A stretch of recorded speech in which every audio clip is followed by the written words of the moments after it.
Jake and AJ are gone, and that's going to be a huge story all preseason long on the defensive side. Do you, as an offense, feel maybe some extra pressure, not only to score more points, but just to stay on the field longer to, ease things up on the defense? Not really. You go for it. I mean, like Coach Rhodes says, you can miss them, but you can't change anything about it. Where feeling a little bit of extra pressure, I think that only stems from not putting enough points on the board, and having this new offense, the pistol that we've got going, having that be the focal point of putting points on the board is going to be what's fun. So it's less of an expectation, or less of a pressure, but more of an expectation that we should have been doing this all along. Is there? I feel like I'm sensing a lot of optimism about the offense this year. I think you averaged like 24 points a game last year. Is there any doubt in your mind that you guys will score more points this year? No doubt at all. And I think the optimism that everyone is, just to speak highly of Sam Richardson, the optimism that everyone has is because of Sam. Because Sam is on our team, Sam is a vocal, he's a commanding leader when he needs to be. And it's not and not to speak down on Steele or Jared, but they had to compete with each other to get a starting job. And then even Sam, when he was playing, had to beat out Steele and Jared. So it wasn't a thing of I can relax and be who I am. It's, you had to be tight and had to beat out this next guy in order to get playing time.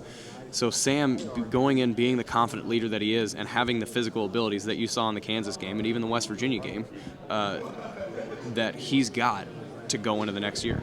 Throughout your entire career, pretty much, other than when Austin was there, you've played fall camp with a quarterback competition, and now that's not the case. Are you starting to realize now that this is actually a better way if you know who your guy is? This is kind of nice. This is really nice, actually. We're all sitting with Coach Rhodes at lunch, and he goes, "This has been the most boring, uneventful, terrific media day that we've ever had, because we haven't had to worry about a quarterback controversy or some position battle that is just burning."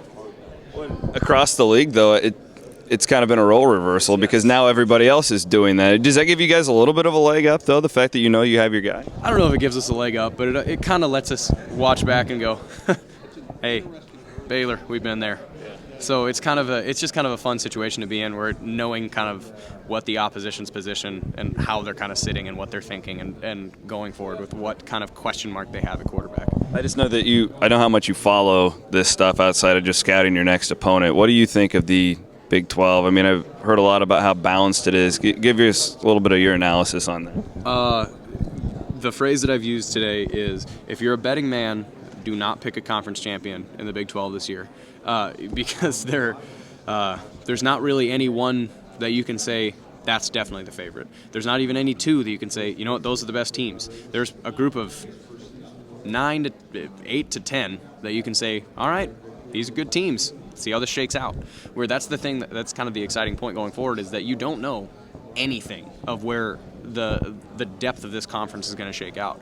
You know that everybody's going to be good when you play them, so you can't really predict the whole conference going forward. Another hot topic has just been fast-paced as far as the offenses go.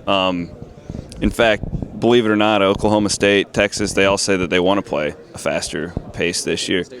That's what Gundy said. Yeah. Well, that's as a guy who follows the league that closely. Do you even think what kind of an impact do you think that will have on everything if they actually can implement it? Well, I think you just have to prepare for everybody like you're preparing for Oklahoma. If you watch Oklahoma's offense, when they get going, there's nobody faster in the nation that runs it. I think statistically they are the fastest in the nation. Either them or Oregon when they get going. And I think if that's the case, then Wally Burnham's got his job cut out for him, of making sure all of his guys are prepared to deal with the tempo that we have going forward.